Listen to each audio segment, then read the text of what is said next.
আসসালামু আলাইকুম এভরিওয়ান, আশা করছি সবাই আলহামদুলিল্লাহ ভালো আছেন। রমজান মাস যেহেতু, তো আমরা সবাই ইফতারের পরে একটু মুখরোচক খাবার খাই, এই জন্য কিছু স্প্রিং রোল বানিয়ে নিচ্ছি। তো এটা ফ্রোজেন করে রাখলে দেখা যায় প্রতিদিন মানে যে কয়েকটা লাগবে সেই কয়েকটা বের করে ভেজে নিলেই হয়ে যাবে। আর তো কি স্কুলও যেহেতু খোলা, তো তখনও আর কি টিফিনেও দেওয়া যাবে। তো এই জন্য ভাবলাম যে কিছু স্প্রিং রোল বানিয়ে নিই। আর এটার জন্য যা যা লাগবে, প্রথমে আমি বেশ অনেকটা পরিমাণে চিকেনের সব পিস দিয়ে এটা হবে একসাথে করে সিদ্ধ দিয়ে দিব। এখানে দিয়ে দিচ্ছি আদা বাটা 1 টেবিল চামচ, রসুন বাটা 1 টেবিল চামচ, দিয়ে দিলাম গরম মশলা সামান্য পরিমাণে, লবণ পরিমাণ মতো দিয়ে একটুখানি গোলমরিচ দিয়ে দিলাম। দেওয়ার পরে বেশ অনেকটা পরিমাণে পানি দিয়ে চিকেনটা সিদ্ধ করে নিব। চিকেনটা এই পাশে সিদ্ধ হতে থাকুক, আর এই পাশে হচ্ছে কিছু সবজি যেগুলো আমি স্প্রিং রোলে দিব, সেগুলো হচ্ছে একটু চপার দিয়ে চপ করে নিচ্ছি। এই চপারটা এত উপকারের, মানে কি বলবো, আর কই থেকে নিয়েছে, কত দিয়ে নিয়েছে, এগুলো কিন্তু কিছুই আমি বলতে পারবো না, কারণ এটা গিফটের ছিল। আমার হাত পুড়ে যাওয়ার 1-2 দিন আগে এই চপারটা মামি আমাকে গিফট করেছিল। তো তারপরে আমার তো এটা অনেক উপকারে আসতেছে। আর হাতটা পুড়ে গিয়েছে, অনেকেই জিজ্ঞেস করেছিলেন, এটা হচ্ছে চামচের ছাকা লেগে হাতটা পুড়ে গিয়েছে আসলে। এই তো গাজরগুলো একদম কিমা করে নিয়েছি, মানে চপ করে নিয়েছি। তো আমি এখানে বেশ অনেকটা পরিমাণে গাজর আর কি চপ করে নিব, যেহেতু আমি অনেক পরিমাণে বানাবো সেই জন্য নিয়ে নিচ্ছি এখানে বেশ অনেকটা পরিমাণে পেঁয়াজ, আর আপনারা যেমন ঝাল খাবেন সেই পরিমাণে কাঁচামরিচ। আমি যেহেতু এখানে আরও সবজি অ্যাড করব, এই জন্য বেশ অনেকটা কাঁচামরিচ আর পেঁয়াজ একসাথে চপ করে নিচ্ছি। যেহেতু একসাথেই দিব দুইটা, এই জন্য আলাদা করে আর চপ করলাম না।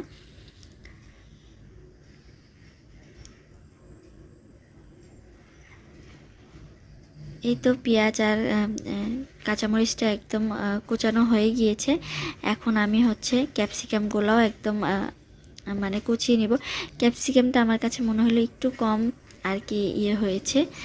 তেলটা হালকা গরম হয়ে গেলে এটার মধ্যে দিয়ে দিব পেঁয়াজ আর মানে কাঁচামরিচ যে কিমা করে রেখেছিলাম সেটা, মানে কুচি করে রেখেছিলাম এটা এটা দেওয়ার পরে দিয়ে দিলাম আদা বাটা, রসুন বাটা, আর দিয়ে দিব মানে লবণ। এগুলো সব কিছু, লবণটা একটু পরে দিব। দিয়ে দিলাম হচ্ছে জিরা গুঁড়া, ধনিয়া গুঁড়া 1 টেবিল চামচ, জিরা গুঁড়া 1 টেবিল চামচ, ধনিয়া গুঁড়া, সব কিছু দিয়ে মশলাটা ভালো করে একটুখানি ভুনিয়ে নিচ্ছি। এরপরে যে চিকেনটা সিদ্ধ করে নিয়েছিলাম, চিকেনটা একটু ছাড়িয়ে নিয়েছি, মানে ছাড়ানোর পরে এরকম করে ছোট ছোট করে পিস করে নিয়েছি। তো এই তো এভাবে করে এখন চিকেনটার সাথে মশলাগুলো ভালো করে মিক্স করে নিচ্ছি। এরপরে বাকি সবজিগুলো দিয়ে দিব, কারণ এটা আমি খুব বেশিক্ষণ রান্না করব না। এখানে এই যে গাজরগুলো মানে চপার দিয়ে চপ করে রেখেছিলাম সেগুলো দিয়ে দিলাম। তারপরে ভালো করে একটু মিক্স করে নিব। গাজরটা যেহেতু একটু সিদ্ধ হতে টাইম লাগে, এই জন্য একদম ছোট ছোট করেই কেটে নেওয়া হয়েছে, যাতে করে তাড়াতাড়ি সিদ্ধ হয়ে যায়। তো এটার সাথে বেশ ভালো করে মিশিয়ে নিয়েছি। আর এই কড়াইটা কিন্তু বেশ অনেকটা বড়, দেখে হয়তো বা বুঝতেছেন। তো এই কড়াইটা কিন্তু খুবই সুন্দর, খুবই উপকারে আসে। আর এইদিকে হচ্ছে দিয়ে দিব হচ্ছে এখন বাঁধাকপি। তো একটা ছোট সাইজের বাঁধাকপি আমি সম্পূর্ণটাই দিয়ে দিয়েছি। এরপরে খুব ভালো করে এটার সাথে মিক্স করে নিব। বাঁধাকপি দেওয়ার পরে এটা আমি বেশিক্ষণ রান্না করব না, যাতে করে বাঁধাকপিগুলো একটু ক্রিস্পি থাকে, তাহলে খেতে ভালো লাগে আর কি। এই তো দেখেন বাঁধাকপিগুলো কেমন হয়েছে। এরপরে দিয়ে দিব হচ্ছে সবশেষে লবণ, দিয়ে দিব গোলমরিচের গুঁড়া, সবশেষে দিব চিলি ফ্লেক্স। এইটা একটুখানি দিলে খুব সুন্দর ফ্লেভার আসে এই পুরো মশলাটাই, একটু ফ্লেভারের জন্য। আর লবণটা একটু পরে দিলাম যাতে করে পানিটা না উঠে যায়। এই যে এখন কোনো রকমে একটু মিক্স করে তারপরে সাথে সাথে নামিয়ে নিব। আর হ্যাঁ, এই পর্যায়ে সব শেষে দিয়ে দিব ক্যাপসিকাম। ক্যাপসিকামটা যে বললাম বেশি ভালো হয় নাই, ক্যাপসিকামটা আমার কাছে মনে হয়েছে একদম পেস্ট হয়ে যেতে নিছিল। যাই হোক, এই তো এখন ক্যাপসিকামটা দিয়ে খুব ভালো করে মিশিয়ে নিচ্ছি। এটাতে আমার সুবিধাও হয়েছে, খুব ভালোভাবে মিক্সও হয়ে যাচ্ছে, আবার খুব সুন্দরভাবে ফ্লেভারও আসবে। তো এরপরে সবশেষে হচ্ছে সমুচা বা স্প্রিং রোলের শিট নিয়ে নিয়েছি। তো এটা দিয়ে এখন বানিয়ে নিব। তো আমি এরকম 3 প্যাকেট 4 প্যাকেট নিয়ে নিব। যে পরিমাণে বানিয়েছি সেই পরিমাণের জন্য আমার লাগবে 4 প্যাকেট। তো এই তো প্রথমে হচ্ছে এভাবে করে খুলে নিচ্ছি, তারপরে একটা একটা করে পার্ট বাই পার্ট আমি খুলে নিব। এটা একটু দেখিয়ে দিচ্ছি। এটা কম বেশি সবাই পারেন, আমি তারপরে একটু দেখাচ্ছি যে কিভাবে খুলবে। যারা নতুন রাঁধুনি তারা হয়তো বা পারবে না। এই তো খুব আস্তে আস্তে করে এক সাইড থেকে তোলার পরে তারপরের পাশে থেকে আবার তুলতে হবে, নইলে ছিঁড়ে যায় এগুলো।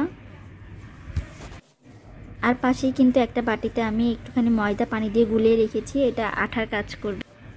এটা প্রথমটা তুলতেই খুবই বিরক্ত লাগে, কিন্তু তারপরে যখন উঠে যায় তখন খুব ভালো লাগে। যাই হোক, প্রথমে এই যে স্প্রিং রোলের যে পুরটা বানিয়ে রেখেছি সেটা দিয়ে দিলাম, তারপরে মানে একটুখানি যে ময়দা গুলিয়ে রেখেছিলাম তো সেইটা দিয়ে দিলাম, পানি দিয়ে একটুখানি আঠালো করে এটা গুলিয়েছিলাম। আমার হাত যেহেতু পুড়ে গিয়েছে এই জন্য আমি ভাবলাম যে গ্লাভস পরে নিই যাতে করে আমার ওইখানে না লাগে। পরে দেখলাম যে না, কোনো ব্যাপার না, ওইখানে লাগবে না, আমি যেভাবেই বানাই। কিন্তু গ্লাভস পরে বানাইতে গিয়ে আমার অসুবিধা লাগতেছিল, তো ওইভাবে গ্লাভস দিয়ে বানাইতে আমার অসুবিধা হচ্ছিল, এই জন্য ভাবলাম যে আমি হাত দিয়ে সুন্দর করে বানিয়ে নিই। এই তো প্রথমে একটা কর্নারে আমি ভেজিটেবল দিয়ে দিলাম, তারপরে উপর থেকে ভাঁজ করে নিয়ে দেখেন, একটু দেখে হয়তো বা বুঝতেছেন, তারপর দুই পাশ থেকে ভাঁজ করে উঠিয়ে তারপরে আবার রোলের মতো করে পেঁচিয়ে একটুখানি ময়দার গোলার পানিটা দিয়ে দিব যাতে আঠার কাজ করে। এভাবে সবগুলো স্প্রিং রোল বানিয়ে নিলাম। নেওয়ার পরে এখন একটা জিপলক ব্যাগে উঠিয়ে ডিপ ফ্রিজে রেখে দিব, তো তখন যখন লাগবে তখন একটা করে ভেজে নেব। যাই হোক, আল্লাহ হাফেজ।